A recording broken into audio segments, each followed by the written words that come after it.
Just in case you thought Donald Trump was taking the new Epstein email drop in stride, his latest post on Truth Social suggests otherwise. He posted, quote, "Now that the Democrats are using the Epstein hoax involving Democrats, not Republicans, to try and deflect from their disastrous shutdown and all of their other failures, I will be asking Attorney General Pam Bondi and the Department of Justice, together with our great patriots at the FBI, to investigate Jeffrey Epstein's involvement and relationship with Bill Clinton, Larry Summers, Reid Hoffman, JP Morgan Chase, and many other people and institutions to determine what was going on with them and him. This is another Russia scam with all arrows pointing to the Democrats. Records show that these men and many others spent large portions of their life with Epstein and on his island. Stay tuned." Now, first of all, I think I speak on behalf of just about everyone on the left when I say we do not care about anyone who was legitimately implicated with Epstein. If anyone on the left participated in his disgusting schemes, they should be held to account without a second's hesitation, period, full stop. The left is not a cult. We do not blindly defer to anybody. And if somebody did something illegal or depraved, there's no room for them in the coalition. Now, I would challenge anyone on the right to be able to say the same.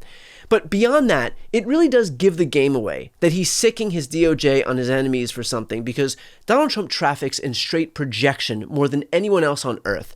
He called for Hillary Clinton to be prosecuted for her handling of what were believed to be classified emails, only for Trump himself to steal classified documents from the White House and refuse to return them. Donald Trump has repeatedly claimed that elections were rigged or stolen when he lost, only to then engage in an effort to rig the 2020 election, an election that he still claims was rigged to this day. He's criticized the Clinton Foundation while his own businesses continue to not only operate, but pull in billions from domestic entities looking to curry favor with the White House and foreign entities also looking to do the same. He encouraged the prosecution of Hillary Clinton by leading chants of "lock her up," while later claiming that investigations into him represented the weaponization of the government. He called Joe Biden Sleepy Joe, while literally days ago, this was him in the White House.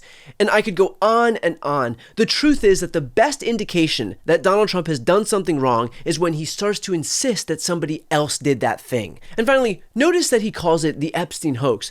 Which part exactly is a hoax? That there are emails written as far back as 2011 where Epstein tells Ghislaine Maxwell that Donald Trump was at his house with one of his victims? Was that just a long-term play by the Dems where 15 years ago, the Democrats forced Epstein to write that email in case Trump ever became president and they needed some dirt on him that they wouldn't release until midway through his second term? Like, what are we even talking about here? Or was it a hoax that Donald Trump and Epstein were best buds?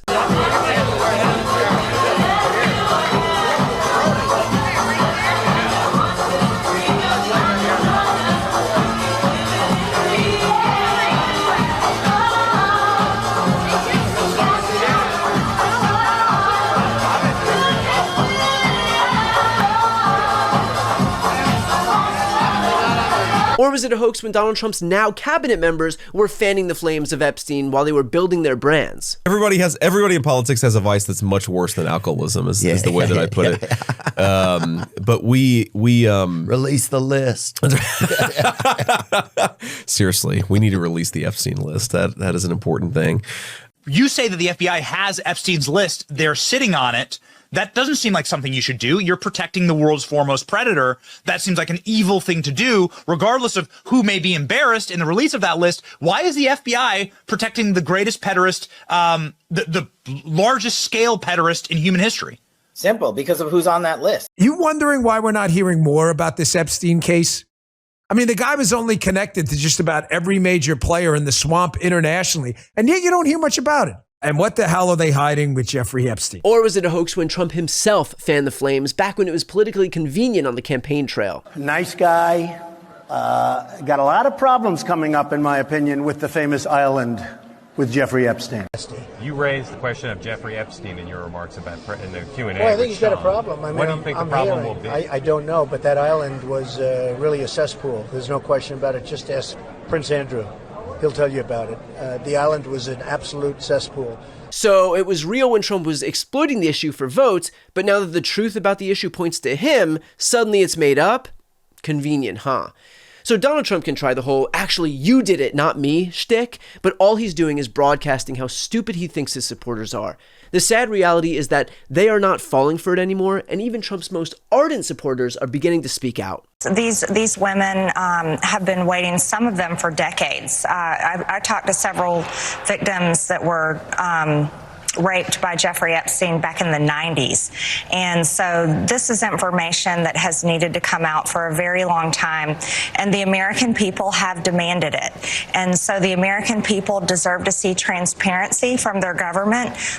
Rich, powerful people should not be protected. That is completely wrong.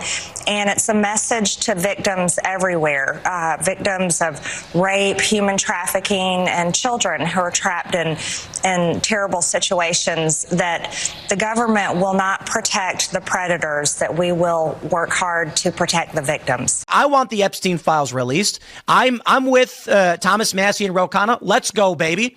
I don't know why Kash Patel, Dan Bongino, or anyone else is saying there's nothing going on, and they haven't given us a good enough reason to believe nothing is going on. So they botched this one. Let's see the Epstein files released, what they've got, what they can release. I'm assuming most of it's gone anyway, and I don't necessarily trust any of it, but I'm not playing these games. Why would Trump run on releasing these files if, when he was in office and Epstein got locked up and they got all this information and he know this can't get out to the public, why would he run on releasing it? Because he's dishonest. Point blank. All right. I mean, Trump is dishonest. I think we all understand Trump is a dishonest character. Right? I mean, he told us that on the pod. He said, I am a mostly truthful person. Basically saying, I lie sometimes. Yeah. You know what I mean? When it's strategically relevant, when it's beneficial to marketing, when it advances the cause, when it gets him what he needs in the long run, it's a short-term sacrifice for a long-term gain. So was it just a huge miscalculation? He thought people would not care after he gets elected. Like if he know he couldn't. Well, he did release. I think he thought, oh yeah, we're going to give him some red meat. We're going to put together all these influencers. We're going to give them these files, and we're going to leak all the stuff, and they're going to eat it up, and we'll be good. I'll have done my job.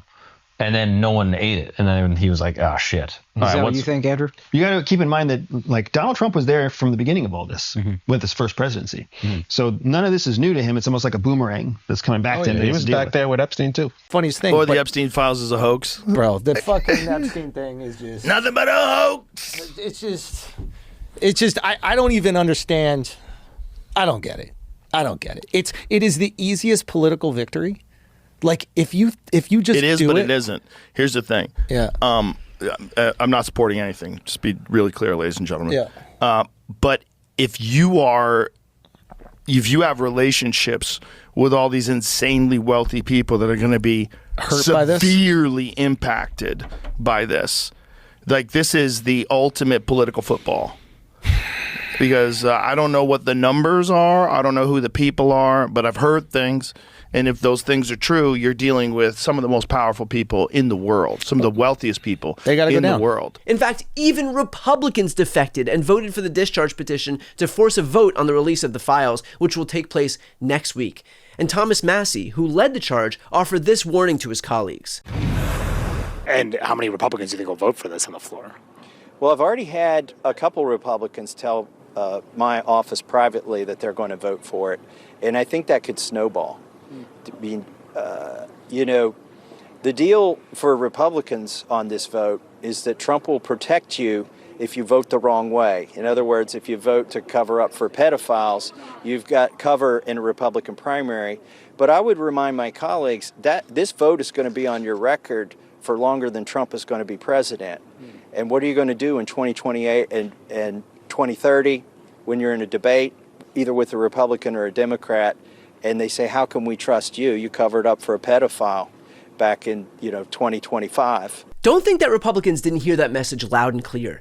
So while Trump may be perfectly content to try and manipulate his base with the most bargain basement tactics possible, the reason he's getting so desperate is because he's lost control of the narrative. He exploited the issue when he was running for office, and now the chickens have come home to roost.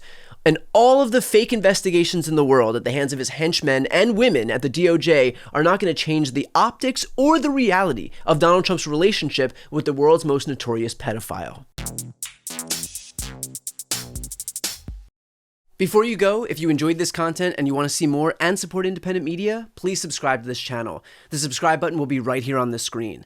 But second, the reality is that we are now in a political environment where this administration can lean on any of the social media platforms to suppress certain voices if they don't like critical coverage. That means my longevity here is in the hands of a few tech billionaires who are already making it clear that they are willing to cater to this administration. To that end, signing up for my newsletter is a way for me to reach you directly if that ever becomes necessary. I'll put the link right here on the screen as well, so please sign up. It's free, but there's also an option to do a paid subscription if you'd like to support me and my team. I really appreciate it. Thanks so much for watching.